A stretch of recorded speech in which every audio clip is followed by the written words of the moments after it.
सरस्वती महाभागे विद्ये कमलोचने विद्यारूपे विशालाक्षी विद्यां देहि सरस्वती।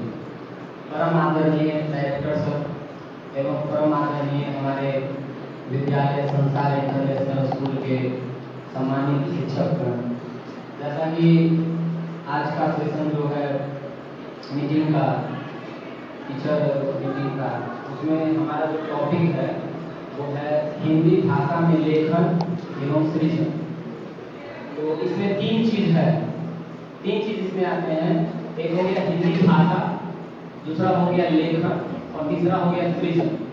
इन तीनों को समझना पड़ेगा, पहले खुद समझेंगे तब तो जाके क्लासरूम में जाके बच्चों को समझाएंगे। इसके लिए बहुत जरूरी है कि हम हिंदी भाषा, लेखन और सृजन को समझें कि आखिर हिंदी भाषा है क्या, भाषा क्या है। हिंदी भाषा तो दूर की बात, भाषा क्या है, भाषा को समझना पड़ेगा कि भाषा क्या है। उसके बाद लेखन क्या है। आप जब तक अपने भाषा में प्रयोजनता नहीं लाएंगे तब तक आप लेखन नहीं कर सकते। ऐसा नहीं है कि लेखन उठे कुछ लिख दिए हो गया लेखन। एक एक शब्द पे, एक एक कविता पे, एक एक लेखन पे आपको कई वर्षों तक लग जाते हैं उसको लिखने में। बहुत सारे ऐसे लेखक हुए, बहुत सारे ऐसे कवित्री हुई जो बहुत दिन तक शोध करते करते करते कुछ एक ढंग का लेखन मिल पाया, या वो गद्यांश का हो या वो पद्यांश का हो, बहुत तरह के। तो इस भाषा को पहले हम खुद सीखें, भाषा क्या है। उसके बाद हिंदी भाषा क्या है, क्योंकि हिंदी भाषा में ही लेखन और सृजन। तो पहले हिंदी भाषा को समझे कि हिंदी भाषा है क्या। उसके बाद हम बच्चों को आदान प्रदान की भाषा समझा सकते हैं, बच्चों को समझा सकते हैं कि हिंदी में और क्या क्या चीज विकल्प है, हिंदी को और कैसे सुधारा जाए। होता क्या है कि हिंदी भाषा हम लोग बोलते हैं, आजकल तो जो एजुकेशन पॉलिसी है उसमें इंग्लिश मस्ट है। आप हर सब्जेक्ट को इंग्लिश में ही ये करेंगे। हिंदी और संस्कृत जो है उसको तो आप हिंदी में ही और संस्कृत में ही ये करेंगे। उसके अलावा और तो कम से कम हम अपनी जो भाषा है और भाषा से ही संस्कृति बनाना है। जब तक आप अपने भाषा को नहीं बचा सकते तब तक आप संस्कृति को नहीं बचा सकते। अगर आप चाहते हैं कि हमारे देश की संस्कृति बचे तो सबसे पहले आपको होना चाहिए कि हम अपनी भाषा को बचा लें। तो आप किसी चीज में उस चीज को नहीं ला सकते हैं तो कम से कम हिंदी और संस्कृत पढ़ाने में तो हिंदी और संस्कृत का तो यूज कर ही सकते हैं। इसमें कहीं कोई दो राय नहीं है। आप हिंदी का क्लास ले रहे हैं, उसमें इंग्लिश का वर्ड डाल रहे हैं। होता क्या है, बच्चे लोग तो होते हैं थोड़ा सर्वांगीण गुण से संपन्न होते हैं, उसमें सर्वगुण संपन्न बच्चे होते हैं। आप कोई भी चीज पकड़िए, आपको आजकल के बच्चे को पकड़ ही लेंगे। तो होता क्या है कि इंग्लिश का ज्यादा यूज होने के कारण उस चीज का एग्जैक्ट हिंदी मीनिंग जो होता है वो बच्चे नहीं जानता। आप अधिकतर बच्चे से क्लास में पूछ लीजिए यूनिवर्सिटी को हिंदी में क्या कहते हैं। आप लोग जानते हैं, हम लोग जानते हैं, लेकिन 99% बच्चे जो होंगे वो यूनिवर्सिटी को हिंदी में विश्वविद्यालय बोलते हैं, वो नहीं जानते होंगे। आप पूछ लो कॉमर्स को हिंदी में क्या कहते हैं, वाणिज्य हम लोग जानते हैं। लेकिन 99% बच्चे जो है जो सब्जेक्ट पढ़ रहे हैं अब उनको शुरू से ही बता दिया गया कि कॉमर्स तुमको लेना है। अब कॉमर्स को कॉमर्स ही जानते हैं, वाणिज्य को नहीं जानते हैं। तो इस माध्यम से हम अपना जो भाषा है ना उसको विलुप्त कर रहे हैं, हो रहे हैं। कम से कम हिंदी भाषा जो है उसको खुद समझे, क्या उसका शब्दार्थ है, क्या उसका कैसे यूज है, वो खुद भी थोड़ा बहुत यूज करें क्लास में। और बच्चों को भी अलग अलग एक्टिविटीज करा के और बच्चों को अलग अलग चीज बता के उसको बता सकते हैं कि हिंदी भाषा का ऐसे उसको कर सकते हैं। अब आता है बात कि भाषा है क्या। सिर्फ हिंदी, इंग्लिश, भोजपुरी, मैथिली यही नहीं, कोई भी भाषा है क्या।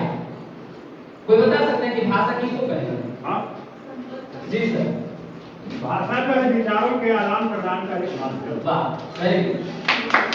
भाषा जो है, आप कोई भी भाषा है, आप अपना विचार किसी दूसरे के पास रख रहे हैं और किसी दूसरे का विचार आप अपने पास ले रहे हैं, वही भाषा है।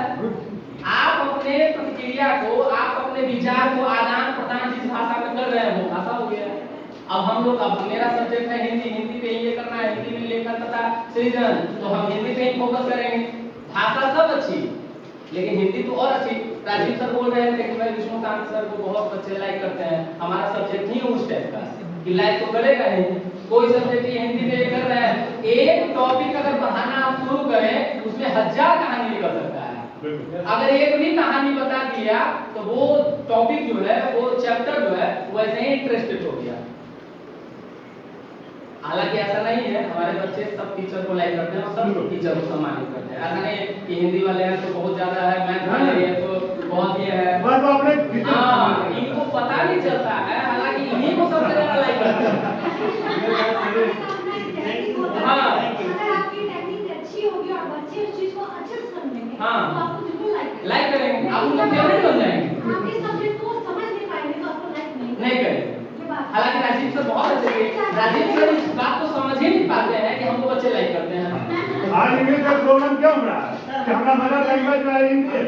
प्राइमरी तक के बच्चे जो है प्ले के वो भी मेरा नाम जानते हैं, बेटा चेहरा ना जानते हैं तो फिर स्पेलिंग में हम जाते नहीं हैं, हम जाते हैं लेकिन नाम जरूर जानते हैं क्या है। उसमें शब्दार्थ जो दिया हुआ था इंग्लिश में भी दिया हुआ था। जो बच्चे इंग्लिश में समझ रहे हैं उनको इंग्लिश में बता के उस चीज को हिंदी में भी समझाया जाए, तब बच्चे उसको समझ सकते हैं। तो हिंदी भाषा है, बहुत सारे मानती है ये कि हिंदी भारत की राष्ट्रभाषा है। नहीं, राष्ट्रभाषा नहीं है, राजभाषा। संविधान में किसी भी भाषा को राष्ट्रभाषा नहीं बताएंगे। राजभाषा है, कामकाज की भाषा है। आप कोई ऑफिस में चले जाए, कहीं चले जाए तो हिंदी में आप काम करके दे दे, कोई बुराई नहीं, सब जगह ही। यहाँ तक कि हमारी जो भाषा, हमारी जो संस्कृति है, भारत की आत्मा जो है ना, वो संस्कृत भाषा में, और संस्कृत भाषा से निकला हिंदी भाषा। संस्कृत सभी भाषाओं की जननी है, सभी भाषाओं में, लेकिन हिंदी से निकला है। अब आप देख लीजिए, भारत के जितने भी आधिकारिक डिपार्टमेंट है, उस सब में संस्कृत हिंदी का ही प्रयोग है। आप देखते हैं दूरदर्शन, दूरदर्शन का स्लोगन क्या है बता सकते हैं कोई? सत्यम शिवम सुंदरम। सत्यम शिवम सुंदरम दूरदर्शन का स्लोगन है। आप जब दूरदर्शन देखें ना, पहले अब तो दूरदर्शन खत्म हो गया है, अब तो जितने चैनल है सब मोबाइल पर देखने के बाद बाकी खत्म। तो पहले जब दूरदर्शन शुरू होता था तो उसमें आता था सत्यम शिवम सुंदरम, नीचे में लिख के आता था, और उसका ये है, एक आपका भारत का बहुत बड़ा डिपार्टमेंट है रिसर्च एंड एनालिसिस विंग, जिसको शॉर्ट में रॉ बोलते हैं। उसका बता सकते हैं स्लोगन क्या है? धर्मो रक्षित रक्षित। आप धर्म की रक्षा करें, धर्म आपकी रक्षा करेगा। तो कहीं ना कहीं जो ये संस्कृत और हिंदी है, इसको बचाने का प्रयास किया जा रहा है, लेकिन कुछ लोग हैं जो इसको खत्म करने को कगार पे लगे हुए हैं। तो इसको बचाया जाए, जैसे क्या, जैसे बता रहे हैं आप इसको अंग्रेजी में करेंगे, पढ़ती पढ़ता पढ़ती को संस्कृत में इंग्लिश में कैसे बोले? पढ़ती पढ़ता पढ़ती या पढ़ती पढ़ता पढ़ता इसको अंग्रेजी में कैसे बोले? सर अंग्रेजी में उसको समझ में कुछ बात जो है उसको हम इंग्लिश में करते हैं। हाँ, अब जो ईता अंति सीता तामी आत्मा असहत हो, ये तो संस्कृत का है, ये तो संस्कृत में बोलना ही पड़ेगा। लेकिन कुछ चीज जो है इसको बताने के, आपको लगता है कि हमसे बच्चा संतुष्ट हुआ कि नहीं हुआ, संस्कृत में संतुष्ट हुआ, हिंदी में संतुष्ट, इसीलिए इंग्लिश का प्रयोग करके उसको अच्छे से समझाने का प्रयास करते हैं। उस लेवल में क्या होता है, भाषा उससे दूर होते जा रही है। आप अगर हिंदी का क्लास ले रहे हैं तो आपको यूनिवर्सिटी के जगह विश्वविद्यालय बोलने में क्या प्रॉब्लम है? कोई प्रॉब्लम नहीं है, आपको बोलना चाहिए, घर के साथ बोलना चाहिए, लेकिन ऐसा होता नहीं है। इसीलिए भारत का जो भारत सरकार है, या पहले से जो चलते आ रही है, वो हिंदी और संस्कृत को बचाने का प्रयास कर रही है। पूरे भारत वर्ष में कम से कम 54 यूनिवर्सिटी संस्कृत यूनिवर्सिटी, लगभग 54 यूनिवर्सिटी है। तो बिहार में कम से कम 7-8 यूनिवर्सिटी, दरभंगा यूनिवर्सिटी है, कामेश्वर सिंह है, तो बहुत सारे यूनिवर्सिटी है जो अपनी भाषा को बचाने का प्रयास है। अब हम लोगों का फर्ज बनता है कि विदेशों में हो रहा है, विदेशों में बिल्कुल बिल्कुल भारत के अलावा बहुत सारे ऐसे इलाके हैं हिंदी और संस्कृत का यूज होता है। जर्मनी में होता है, मॉरिशस में अधिकतर देश है जो लोगों का गायत्री मंत्र है उस पर शोध कर रहे हैं, और भारत के लोगों से पूछ लीजिए, लगभग लोगों से गायत्री मंत्र क्या उनको पता नहीं होगा। अरे कानून बोल के जो इस चीज पर विचार जो क्या करते हैं, अरे क्योंकि हमारे संस्कार इंटरनेशनल में असेंबली में 3 बार गायत्री मंत्र होता है, क्यों इस बच्चे को पता रहेगा? और नहीं होता, इसलिए नहीं पता है। संस्कार के बच्चों को आता है सर। आप खुद देख लीजिए, हिंदी और मतलब कि जो अदर भाषा उसमें समान था। आप कोई सीबीएसई का बच्चा है, उसको आप बुलाइए और बोलिए क्या पढ़ता है, तो खाना चीज पढ़ते हैं। आप उसको कभी नहीं बोलेगा कि अच्छा हिंदी में कविता सुनाओ, संस्कृत में कविता सुनाओ, कभी बोलिएगा एक पोएम सुनाओ, हाँ एक पोएम सुनाओ। इसलिए कि हम जो है इंग्लिश पर ही हम जोर दे रहे हैं। अच्छा इंग्लिश में, अच्छा इंग्लिश भाषा बहुत अच्छा है। अगर इंग्लिश आप नहीं जानते हैं तो आप ग्रोथ नहीं कर सकते, आप आगे नहीं बढ़ सकते। ये सच्चाई है, ये सच्चाई है, इससे हम नहीं कर ले, ये सच्चाई है। लेकिन आप अपने आप को, अपनी मातृभाषा है हिंदी, ये चीज को भी आप मत भूलिए, हमारी मातृभाषा है हिंदी, और आप अपने आप को ज्यादा स्टैंड कर, ज्यादा अपने आप को शो करने के चक्कर में इंग्लिश पर ज्यादा हावी हो रहे हैं। आपको ऐसा लग रहा है कि अगर हिंदी हम बोले तो कहीं ना हमारा जो है बेइज्जत हो जाए, ऐसा हमारे दिमाग में क्या बना हुआ है। 10 लाइन आप अच्छी हिंदी बोल रहे हैं तो आपकी तो वैसी नहीं है। नहीं है। 10 लाइन इंग्लिश बोल रहे हैं, क्या बात है, क्या बोलता है इसका? हिंदी तो वैसे बोल नहीं है।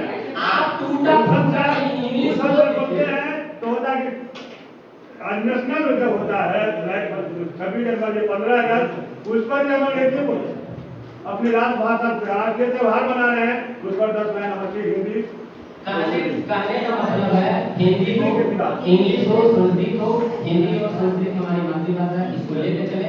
इंग्लिश हमारा काम करने की भाषा हो सकती है, इंग्लिश के टीचर बैठे हैं ऐसा नहीं है, इंग्लिश हमारी काम करने की भाषा हो सकती है, लेकिन जहाँ जरूरत हो वहाँ इंग्लिश का प्रयोग किया जाए। जहाँ जरूरत ना हो जबरदस्ती तब इंग्लिश बोलने से अच्छा है कि हिंदी बोले, आप उसको बोले।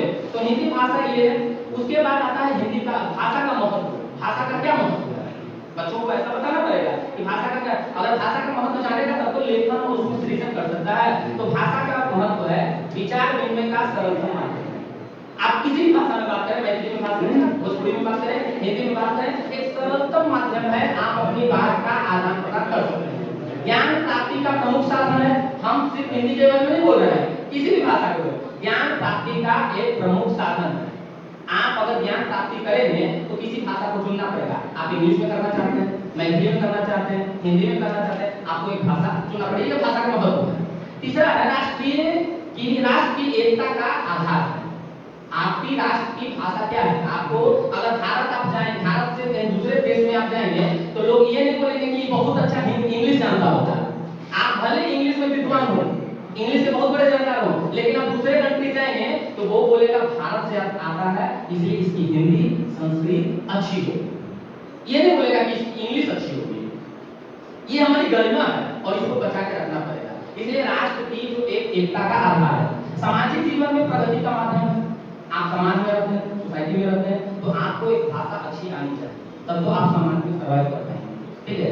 व्यक्तित्व निर्माण में एक सहायक है। आप बहुत अच्छे कपड़े पहन लीजिए, सब चीज ठीक ठाक एकदम ये कर लीजिए, आपको एक अच्छी भाषा नहीं आती, किसी भी भाषा, आप एक अच्छा व्यक्तित्व के आधार पर, आपका एक अच्छा व्यक्तित्व नहीं है। अच्छा व्यक्तित्व तभी बन पाएगा जब उसकी भाषा अच्छी हो, चाहे कोई भाषा, चाहे कोई भाषा हो, किसी भाषा में। अगला चिंतन एवं मनन का स्रोत या माध्यम है। चिंतन एवं मनन का, अगर आप चिंतन करेंगे तो आपकी जिस भाषा में ये है ना, उसी भाषा में आप चिंतन करेंगे, मनन करेंगे। यहाँ तक कि हम इंग्लिश पढ़ते हैं, इंग्लिश में ये करते हैं, लेकिन हमारे माध्यम हिंदी ही है। आप कोई इंग्लिश का स्टोरी पढ़ें, आप उसको इंग्लिश में ही समझेंगे आप हिंदी में ही पढ़ रहे हैं इंग्लिश में। ये हमारी भाषा की ये है। तो इसमें चिंतन और मनन का ये है। साहित्य, कला, सभ्यता और संस्कृति का विकास भाषा से ही होता है। ठीक है। शिक्षा भाषा की प्रगति का आधारशिला है। अगर आप शिक्षा पाना चाहते हैं तो भाषा की प्राप्ति का आधारशिला आपको बनाना पड़ेगा। अब है भाषा का शाब्दिक अर्थ क्या होता है? बोलना और अभिव्यक्त करना। भाषा का जो शाब्दिक अर्थ है उसमें आप बोलें और कुछ अभिव्यक्त करें। अगर वो नहीं समझ पाया है तो आप प्रयास करेंगे इस भाषा में ना समझ पाया उस भाषा में समझाएं और अच्छा भाषा बोल के समझाएं, ताकि वो अगला को बात समझ में आ जाए। तो आपके माध्यम से एक बोलना और अभिव्यक्त करना भाषा की एक परिभाषा है जो हम लोग जानते हैं। ठीक है। अब है भाषा के रूप। भाषा के कितने रूप हैं? मुख्यतः भाषा के दो रूप माने जाते हैं, एक मौखिक, दूसरा लिखित। मौखिक क्या हो गया? मोबाइल पर वार्तालाप कर रहे हैं, मौखिक भाषा। मौखिक भाषा है, आप कोई चीज अखबार वगैरह पढ़ रहे हैं, वो लिखित भाषा है। आप जो लिखा हुआ है उसको पढ़ रहे हैं। ऐसा बोला कि मोबाइल पर बात कर रहे हैं, लिखा हुआ चीज है उसको पढ़ के सुना रहे हैं, उसको जो मन में आया बोल दिए। मौखिक है, मन में जो आया उसको बोल दिए। मौखिक का मतलब है मन में जो आया वो बोल दिए। लिखित का है, जो लिखा हुआ चीज है उसको हम बोल रहे हैं, आदान प्रदान कर रहे हैं। तो भाषा के दो रूप हैं, लिखित और मौखिक। ये सारा चीज बच्चों को बताना है क्लास में। ताकि बच्चा समझ पाए। भाषा तो सब जानता है, हिंदी होता है, हिंदी होता है, उर्दू होता है, मैथिली होता है, सब जानता है, लेकिन पूछ दीजिए कि हिंदी भाषा क्या है, नहीं पता, संस्कृत भाषा क्या है, नहीं पता। जितना चीज उसको बताया जा रहा है उतना ही चीज जानते हैं। इसलिए वो सब्जेक्ट के किताब पढ़ाने से पहले आपको वो सब्जेक्ट में उसको बताना पड़ेगा कि आप हिंदी क्यों पढ़ रहे हैं, हिंदी है क्या, संस्कृत है क्या, इंग्लिश है क्या, इस चीज को बोलना पड़ेगा। और भाषा का एक कौशल होता है, जो भाषा के 4 कौशल बताए जाते हैं। पहला है श्रवण। बच्चा जब जन्म लेता है तो ऐसा नहीं कि तुरंत बोलने लगता है, सुनता है, और जो सुनता है उसी को वाचन करता है, बोलता है। आप जिस इन्वायरमेंट में बच्चे को रखें वही भाषा वो सीखेगा। ऐसा नहीं है कि आप रखें खाटी देहाती टाइप के में जो मगही लोग बोलते हैं वो रखें और बच्चे से उपेक्षा कर रहे हैं कि बच्चा एकदम बढ़िया एकदम हिंदी बोले, कभी नहीं ऐसा होगा। वही भाषा का प्रयोग करेगा। और होता भी यही है, लोग क्रांति में सोसाइटी में रह रहे हैं तो रंग भंग जैसा टूटा फूटा भाषा बोल रहे हैं। अब स्कूल गए हैं, अब स्कूल में इच्छा किया जा रहा है कि वो बहुत बढ़िया बोले, नहीं बोले। आपको स्कूल में वैसा इन्वायरमेंट देना पड़ेगा ताकि वो अच्छी भाषा को सीख ले और जो बेकार भाषा है बाहर की उसको छोड़ दे। तो ये इन्वायरमेंट देना पड़ेगा। तीसरा है पाठन। जब बच्चा सुनने लगता है, बोलने लगता है, तब क्या करने लगता है, पाठन करने लगता है, मतलब पढ़ने लगता है। आप उसको सामने में कुछ दीजिए और वो क्या करने लगेगा, पढ़ने लगेगा। और चौथा है लेखन। बच्चा लेखन सही करेगा तब जब वो सही सुनेगा और सही बोलेगा। हाँ जी, इसीलिए तो बोले सही रहेगा तब। हाँ, ये टीचर का काम है कि बच्चा अगर बोलता है तो वो शब्द सही बोल रहे हैं, उसका बिल्कुल। उच्चारण सही है। बिल्कुल। कई बच्चे ऐसे हैं जिनका उच्चारण सही नहीं होता, सही नहीं होता। चाहे वो इंग्लिश वर्ड हो या हिंदी। हाँ, तो ये टीचर का काम है कि उसको समय समय पर टोकते हैं। आप उसमें सुधार लाते हैं कि नहीं ये सब गलत बोले हो, इसमें ऐसे होता है, इसमें ऐसे होता है, तब बच्चे का ध्यान जाता है। हाँ, अब बच्चे जो होते हैं अबोध होते हैं। एक स्लोगन नहीं लिखा हुआ था, किसी स्कूल का ही था, आप दीजिए अबोध वाला, हम देंगे सुबोध वाला। मतलब आप दीजिए ऐसा बच्चा जो कोई कुछ नहीं जानता हो और हम एक अच्छा भाषा वाले बच्चा देंगे। तो कहने का मतलब बच्चा जो होता है किसी चीज को बड़ा गौर से सुनता है, क्या आप बोल रहे हैं। इसीलिए फर्स्ट मतलब कि ये बनता है कि हम टीचर लोग सही भाषा का प्रयोग करें ताकि बच्चे सही से सुने और सही से गलत करें।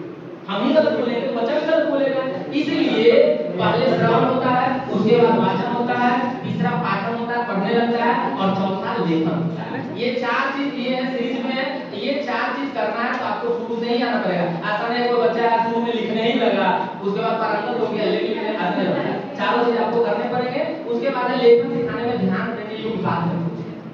अब लेखन क्या है, भाषा तो हो गया, भाषा में क्या है ये सारा चीज हो गया, आप उसको समझाएंगे।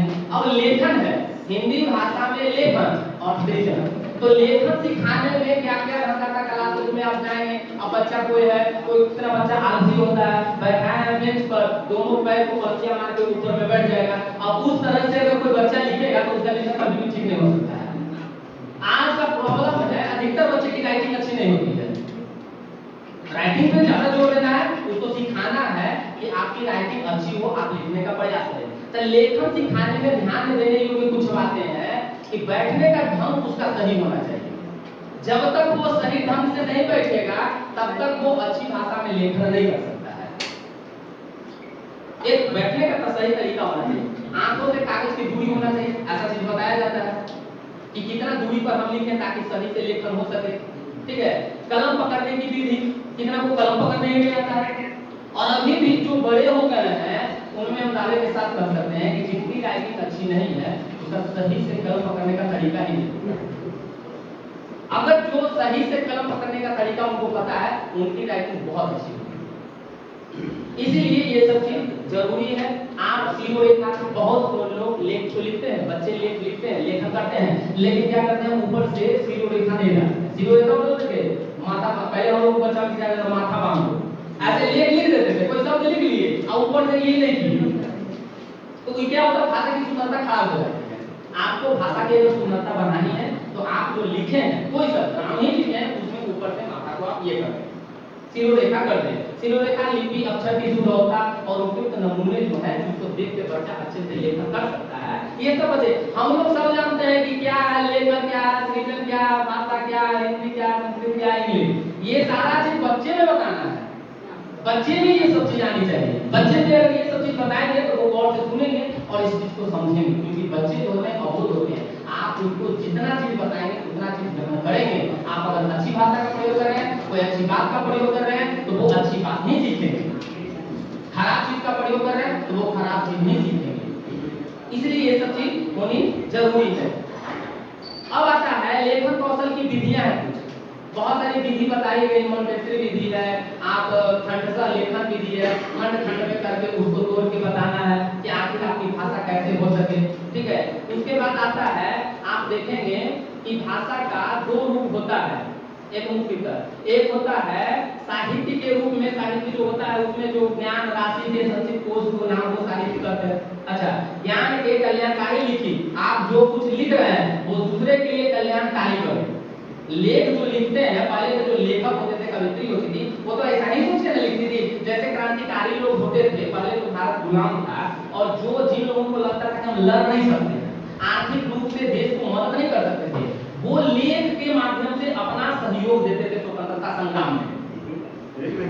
हजारी प्रसाद द्विवेदी हो गए, आत्माराम धारी सिंह दिनकर हो गए, ठीक है, शिव पूजन सहाय हो गए, ये सब जो थे वो लिखते थे और समाज को प्रेरित करने का काम करते थे। प्रेमचंद हो गए, कलम का जादूगर उनको कहा जाता था। उसकी आप पढ़िए, हिंदी जो है एक आनंद का विषय है, साहित्य एक आनंद है। हम लोग पढ़ना छोड़ दिए, हम लोग स्टडी करना छोड़ दिए। पहले के लोग एक किताब को लेकर बैठते थे तो जब तक वो खत्म नहीं होता था तब तक वो पढ़ते रहते थे, साहित्य में वो घुस जाते थे, उनको आनंद आने लगता था। अब तो पढ़ना छूट गया, अब तो डेली के डेली वर्क का जो काम है उसे फुर्सत ही नहीं पड़ता था। लोग कहानी क्या पढ़ें और लोग किताब क्या पढ़े। किताब पढ़ने हम लोग का एक कला था, तो उसमें साहित्य में दो चीज आता था, एक गद्य था और दूसरा पद्य था। गद्य मतलब जो कहानी रूप में होता है, जो आप स्टोरी के रूप में पढ़ते हैं, वो हो गया गद्य। और कहानी हो गया, लेख हो गया, कोई भी चीज आपका हो गया, वो हो गया आपका क्या, गद्य। और पद्य हो गया आपका कविता। पद्य हो गया कविता। एक एक लेखक बैठते थे और किसी विचार को धर लिए और उस विचार पर 6 महीना साल भर तक शोध कर रहे हैं और तब जाके एक कविता बनता था। जैसे रामधारी सिंह दिनकर की एक कविता है, एक बुक है रश्मि रथी। रश्मि रथी में उन्होंने एक पॉइंट चुना, कृष्ण की चेतावनी। आप सोचे, भगवान श्री कृष्ण कौरव को समझाने के लिए गए थे शांति दूत बनकर।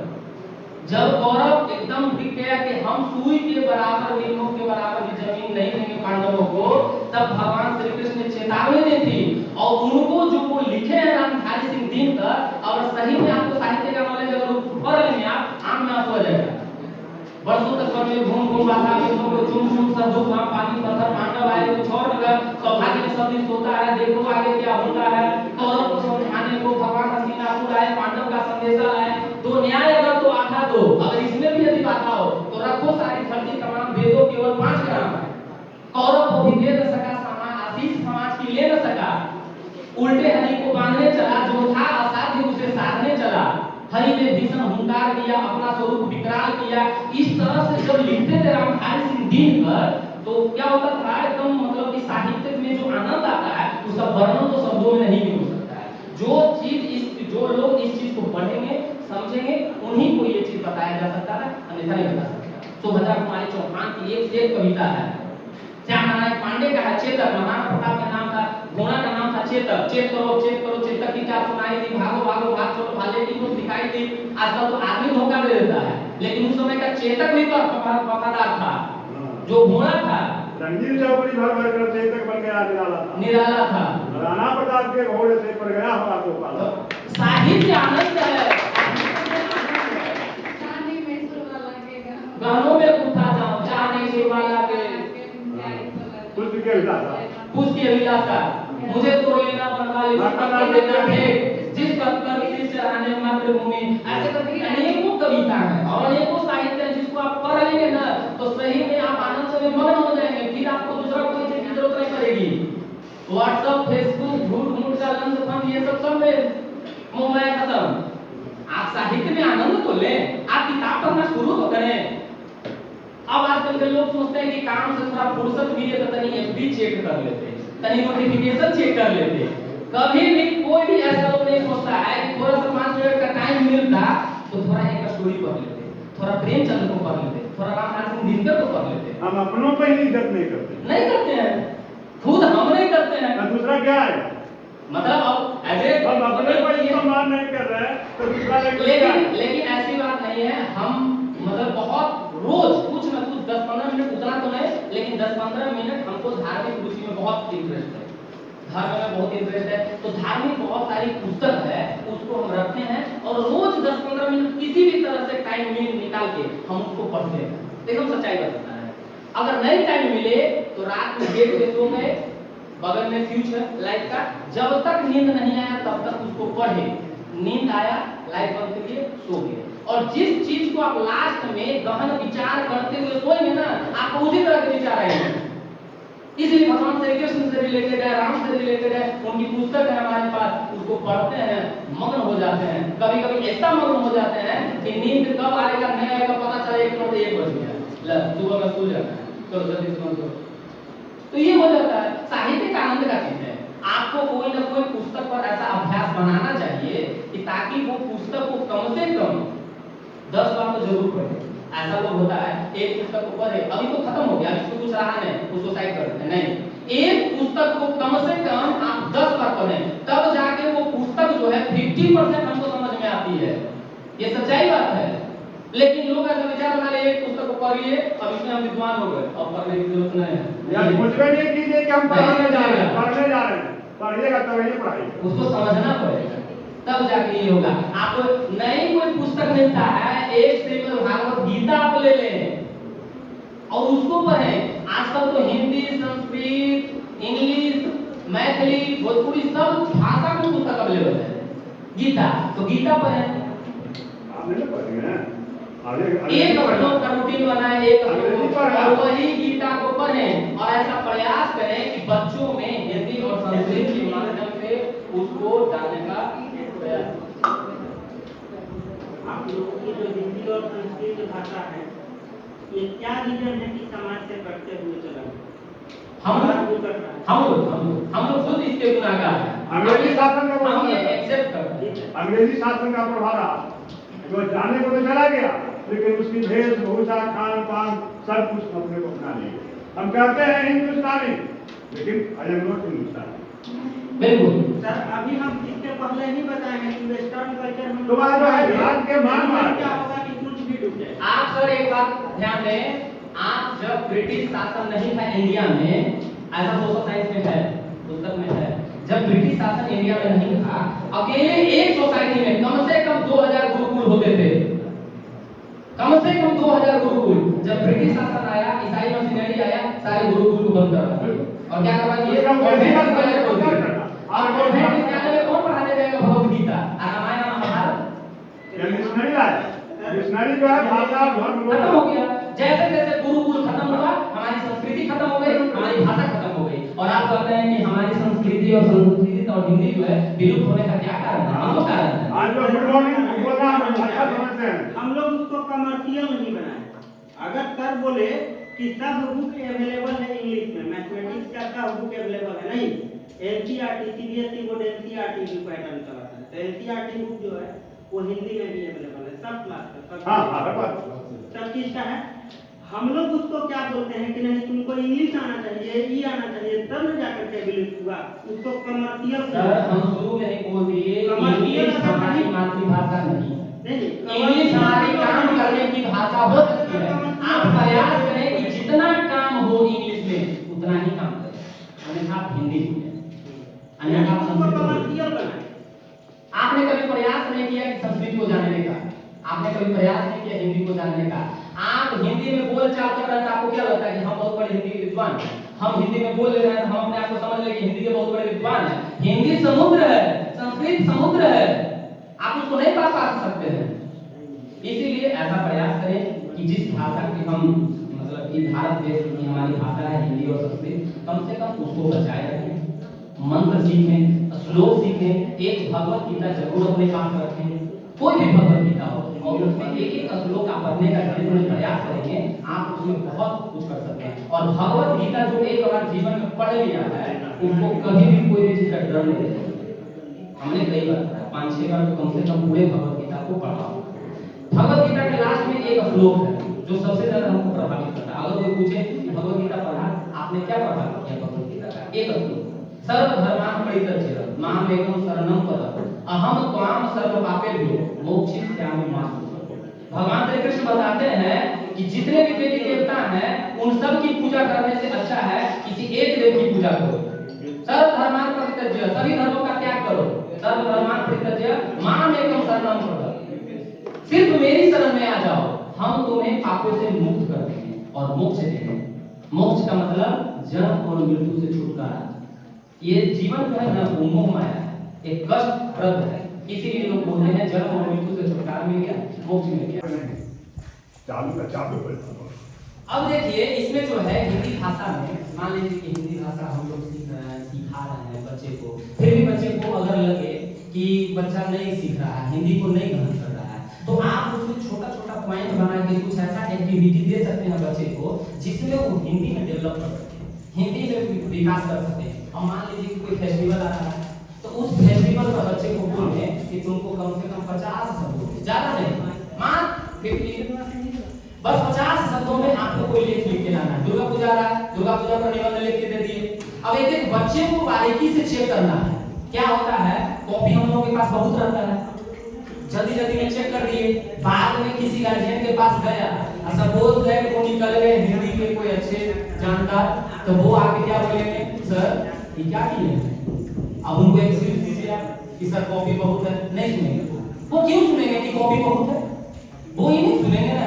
इसलिए बच्चे को 5 ही कॉपी चेक करें, 5 कॉपी अगले दिन चेक करें, 10 कॉपी अगले दिन चेक करें, लेकिन बारीकी से दुर्गा पूजा पर आखिर लिखा क्या है।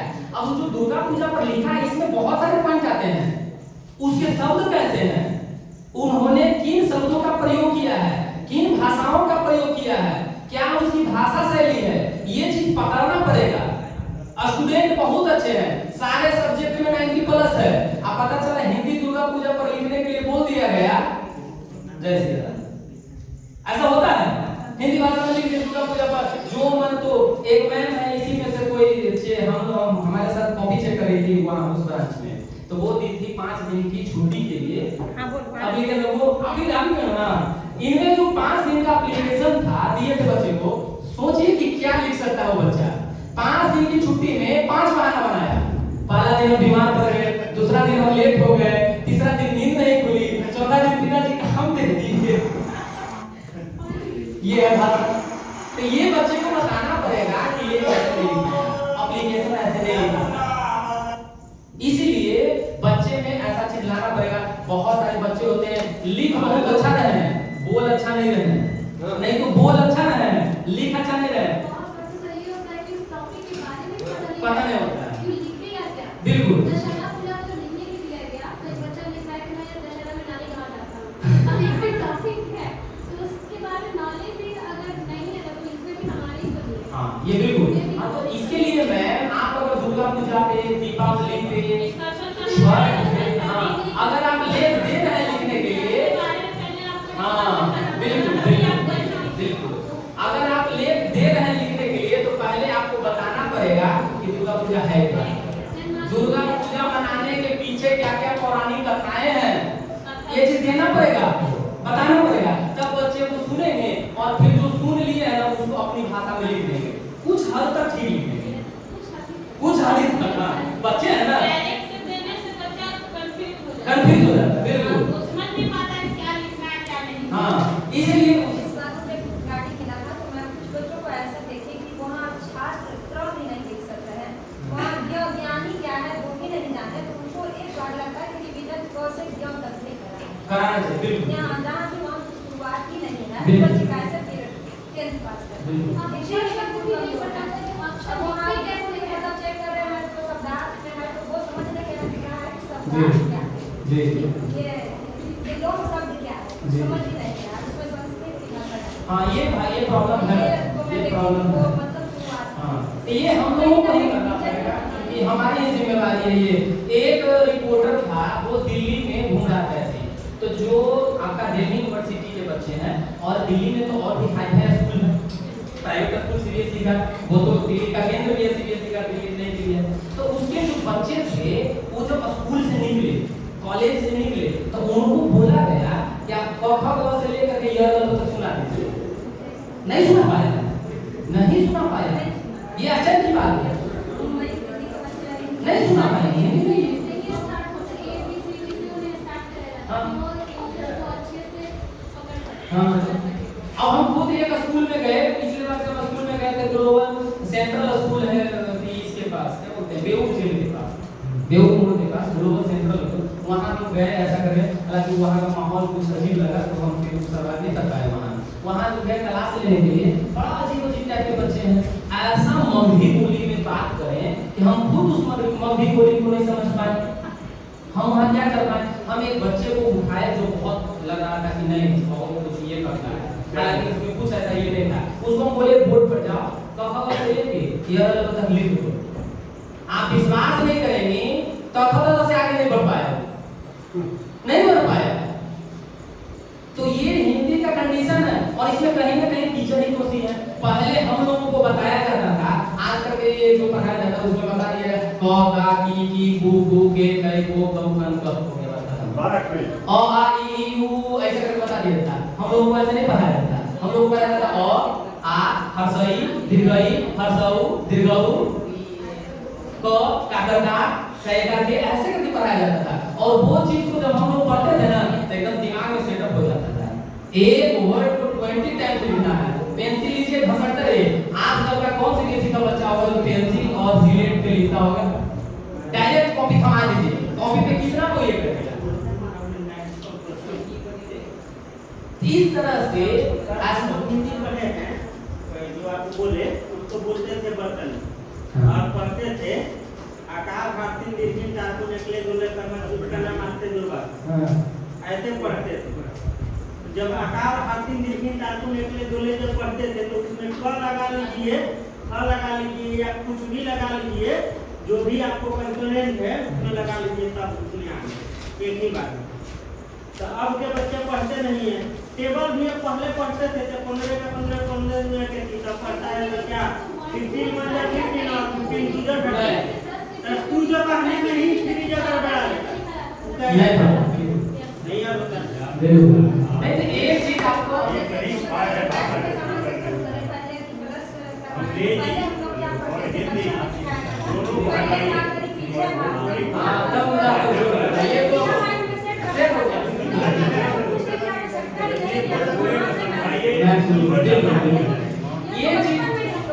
पॉइंट पर ये है। अभी दो चीज आपको समझने पड़ेंगे। एक ये कि अभी जो नया एजुकेशन पॉलिसी आने वाला है 2022 जो लागू होने वाला है, बहुत जगह बहुत सारे स्टेट में लागू हो गया है। उसमें ये चीज बताया गया है कि आप जिस भी सब्जेक्ट का शिक्षा दें वो उसी मदर टंग में दें, मातृभाषा में दें। ये चीज ऐसा बोला गया है। अगर बच्चे अच्छी भाषा में हिंदी समझ रहे हैं तो आप उसको हिंदी में समझाइए, अगर इंग्लिश में समझ रहे हैं तो सिर्फ इंग्लिश का प्रयोग करिए ताकि वो चीज बच्चे को समझ में आ जाए। तो ये चीज भारत सरकार का ये है कि कम से कम मातृभाषा बचा रहे और बच्चों में वो चीज ज्ञान भरपूर रूप से भर जाए। दूसरी बात ये है कि पहले का एजुकेशन पॉलिसी और अब का एजुकेशन पॉलिसी आकाश जमीन का अंतर है। वो क्यों? आप खुद इसको कभी अनुभव कीजिएगा अपने एक्सपीरियंस के आधार पे। आप देखें कि पहले का जो एजुकेशन पॉलिसी था ना, हमको विद्वान बनाने वाला, हमको विद्वान बनाने वाले वो कखा सिखा रहे हैं ना, तो कखा से लेके ज्ञान तक तो पूरा कंठा के सिखा देंगे कि कखा है क्या चीज। लेकिन अभी का एजुकेशन पॉलिसी है ना, आप सिर्फ एग्जाम पास कर जाओ, 90% डिग्री ले लो, बात आगे खत्म, आपका एजुकेशन पॉलिसी खत्म। कोई बच्चा 90% ले आया, बहुत अच्छा स्टूडेंट है, वो क्या जानता है क्या नहीं जानता इससे हमको कोई मतलब नहीं। इसीलिए हिंदी में बोला गया है कि अ से अज्ञानी से शुरू होता है, अज्ञो से ज्ञानी पर खत्म होता है, ऐसा हिंदी में बोला जाता है। और इस सब चीज को बच्चे जब सीखेंगे ना तो कहीं ना कहीं वो अपने जीवन में एकदम अव्वल रहेंगे और उसकी भाषा बहुत अच्छी होगी। नहीं तो जैसे सुन रहे हैं अब बच्चे में 4-5 तरह का भाषा ये हो रहा है। घर के बाहर जा रहे हैं एक अलग तरह का भाषा है, घर में है उसके मम्मी पापा है अलग तरह का भाषा है। आज तो मम्मी पापा में भी अलग अलग डिफरेंट है ना, मम्मी है बांग्ला भाषी और पापा निकल गए हिंदी भाषी। अब बच्चा कंफ्यूज है कि हम कौन भाषी बनेंगे, ऐसा है। और स्कूल में चल रहा है दूसरा भाषी, तो बच्चा कौन भाषा सीखे? अब बच्चा कंफ्यूज हो रहा है। उस लेवल में ना बंगाली सीख पा रहा है, ना हिंदी सीख पा रहा है, ना अंग्रेजी सीख पा रहा है, ना मगधी सीख पा रहा है। वो सीखे क्या? इसीलिए बच्चे में कम से कम एक भाषा का बहुत अच्छे से उस पर अभ्यास कराना चाहिए। आप लोग बच्चे के पास बैठे तो जिस भाषा में आप अपने बच्चे को चाहते हैं कि बहुत अच्छा करे, उस भाषा में बच्चे से बहुत अच्छी भाषा में उससे वार्तालाप करें। उसको तरह तरह का कविता सिखाएं, तरह तरह का कहानी सुनाएं। कभी रामायण की कहानी है, कभी महाभारत की कहानी है, ऐसे बच्चों को सुनाएंगे तो बच्चों में संस्कार आएगा। हिंदी और संस्कृत एक ऐसी भाषा है जिससे संस्कार का निर्माण हो सकता है। अगर बच्चे को एक श्लोक गायत्री मंत्र सिखा दिए तो उसमें 10% संस्कार का निर्माण हो गया। इसलिए ये चीज सिखाना पड़ेगा। हिंदी का कोई कविता सिखा दे, और हिंदी की कविता जब पढ़ने लगता बच्चा या कोई भी पढ़ने लगता है साहित्य का पढ़े, तो उसमें जो आनंद आता है वो किसी भाषा में नहीं आता है। इसलिए अपनी मातृभाषा को बचाइए और अपनी मातृभाषा में बात करें। हमारी जो अपनी अनुभव थी हिंदी भाषा में लेखन और सृजन, हम अपने अनुभव को रखा। फिर भी अगर कोई त्रुटि हो जाए तो आप लोगों से